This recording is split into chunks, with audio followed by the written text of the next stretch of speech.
উদ্যোক্তাসকলৰ অহোপুৰুষাৰ্থ কষ্টৰ বিনিময়ত মই পুনশ্চবাৰ উদ্যোক্তা আৰু অভিভাৱক অভিভাৱিকা সকলোৰে বাবে মই প্ৰশিক্ষকসকলৰ তৰফৰ পৰাও সকলোৰে তৰফৰ পৰা একাজৰি জোৰদাৰ হাত চাপৰি কামনা কৰিছোঁ।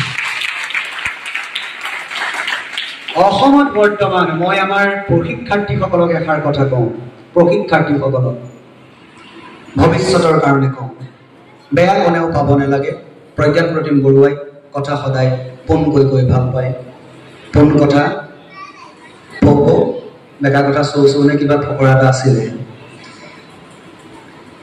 কেতিয়াও আমি একোজন হিন্দু ধৰ্মাৱলম্বী হয় নাই, হয়নে নহয়? আমি গুৰু সংস্কৃতিৰ একোজন ছাত্ৰ হয়নে নহয়? গুৰুজনাই সৃজনকৰ্তা, গুৰুজনাই সৃজন কৰা কিছুমান বিশেষ সম্বলক লৈ কেতিয়াও ইটিকিং সূচক ভিডিঅ', কেতিয়াও কাকো তাচ্ছিল্য সূচক মন্তব্য, কোনো ধৰণৰ ইটিকিং সূচক বোলছবি নিৰ্মাণত যাতে কাহানিও মনোনিৱেশ নকৰা। পৰম শ্ৰদ্ধাৰ গুৰু মুছলমান সম্প্ৰদায়ৰ ইছলাম ধৰ্মৰ প্ৰৱৰ্তক সন্মানীয় গুৰু হজৰত মহম্মদ ডাঙৰীয়াৰ প্ৰচাৰ কৰা ইছলামিক ধৰ্ম কোৰাণ গ্ৰন্থভাগিক লৈ মুছলমান সম্প্ৰদায়ৰ মানুহে কেতিয়াবা ফটুৱা ইটিকিং হাস্য ৰসিকযুক্ত ভিডিঅ' বনাইছে দেখিছা নেকি? বনাই নেকি? ইছলাম ধৰ্মৰ ব্যক্তিসকলে কোৰাণ পুথিভাগক লৈ কেতিয়াবা ফটুৱা বান্দৰামী হাস্যৰসৰ ভিডিঅ' বনাই নেকি? নবনায়। আজি পৰম শ্ৰদ্ধাৰ স্বনামধন্য গুৰু খ্ৰীষ্টান ধৰ্মৰ যীশু খ্ৰাইষ্ট ইংৰাজীত কোৱা হয়, যীশু খ্ৰীষ্ট ডাঙৰীয়াই প্ৰৱৰ্তন কৰা খ্ৰীষ্টান ধৰ্মৰ বাইবেল পুথিখনক লৈ কোনোবা খ্ৰীষ্টান ধৰ্মাৱলম্বী লোকে হাস্যৰস বা থেটলিং সূচক তাচ্ছিল্য সূচক ভিডিঅ' বনোৱা দেখিছা নেকি? নাই দেখা। কিন্তু আমি হিন্দু ধৰ্মাৱলম্বী লোকে কি কৰোঁ? বাৰম্বাৰ আমি হিন্দু ধৰ্মৰ শাস্ত্ৰৰ ইন্দ্ৰ দেৱতা, গণেশ দেৱতা, যিকোনো এজেটিছ কোনোবা দেৱতা, ভগৱান নাৰায়ণ, অগ্ৰম গগ্ৰম এইসকলক লৈ আমি সদায় তাচ্ছিল্য সূচক ভিডিঅ' বনোৱাত আমি আমাৰ নিজৰ ধৰ্মৰ ব্যক্তিসকলে লাগি থাকোঁ। তাৰ জ্বলন্ত প্ৰমাণ বাদ্য কেই প্ৰকাৰ? 4 প্ৰকাৰ। কেই প্ৰকাৰ? অনবদ্য বাদ্য চামৰাৰে তৈয়াৰী হয়নে নহয়? ঘন বাদ্য ধাতুৰে তৈয়াৰী, ইটোৱে সিটোত ঠেকা দি বজোৱা বাদ্য, তপ বাদ্য বা টান বাদ্য গুণাৰে তৈয়াৰ কৰি লৈ ৰছীৰে, যেনে দোতোৰা, গীটাৰ ইত্যাদি হয়নে? আৰু চুচিৰ বাদ্য, যি বাদ্য ফুৱাই পেলাই বজোৱা হয়, উশাহ প্ৰয়োগ কৰি বজোৱা বাদ্য। এতিয়া শংকৰদেৱ গুৰুজনাই ঘনবাদ্য তাল আৰু অনবদ্য বাদ্য খোল, নেগেৰা, দবা ইত্যাদিসমূহ সৃজন কৰিছিলে। আমাক ফটুৱা কৰিবলৈ সৃজন কৰিছিলে নেকি? আমাক কমেডি ভিডিঅ' বনাবলৈ এই বাদ্যখিনি সৃজন কৰি থৈ গৈছিলে নেকি? সন্ধিয়া লগা বৰনামঘৰত যেতিয়া দবাটো বজাই আমি সকলোৱে একেমুখে কি কওঁ? কৃষ্ণ প্ৰভু। কওঁ নে নকওঁ? কওঁ নে নকওঁ? তেন্তে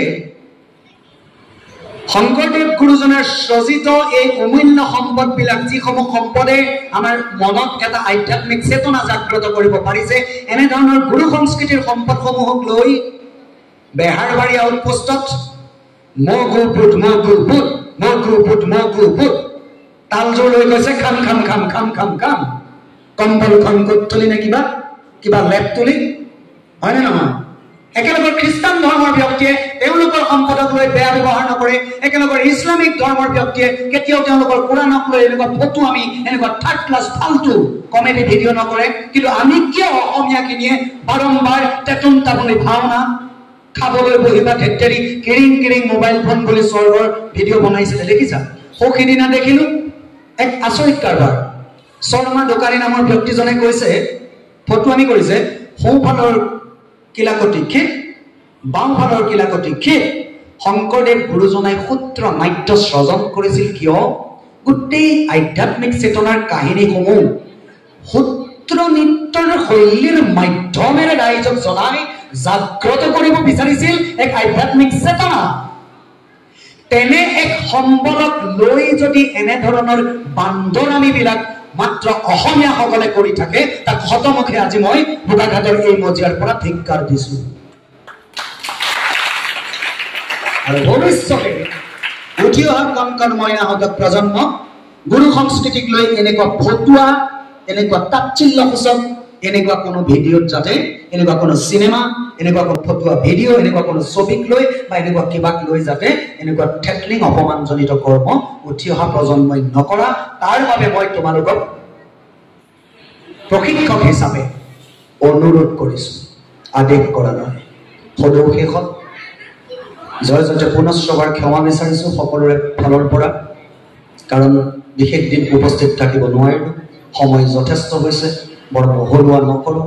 কিন্তু ভাওনা কেৱল মনোৰঞ্জনৰ এখন খলা নহয়, লোকস্থিতি, লোকসংগ্ৰহ, লোকৰঞ্জন,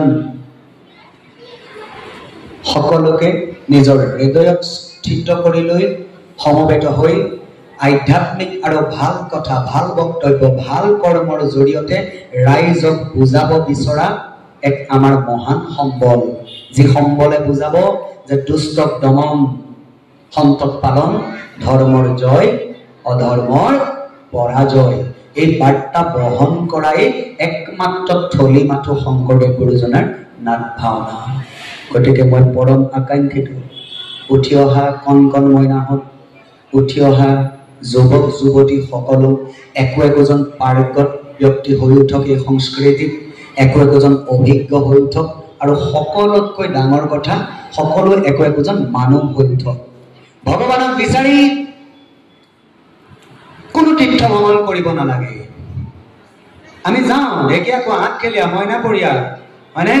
আমি যাওঁ আজি জগন্নাথ টেম্পল, যাওঁ, ভগৱানক বিচাৰি নাযাওঁ। আমি কি কৰিবলৈ যাওঁ? আমি যাওঁ এই তীৰ্থসমূহৰ পৰা কি জ্ঞান অৰ্জন কৰিব পাৰি, আমি তাক চিন্তা কৰিবলৈহে তীৰ্থ ভ্ৰমণ কৰিব লাগে। এই নামঘৰত থকা ভগৱানজনতকৈ জগন্নাথ টেম্পলত থকা ভগৱানজন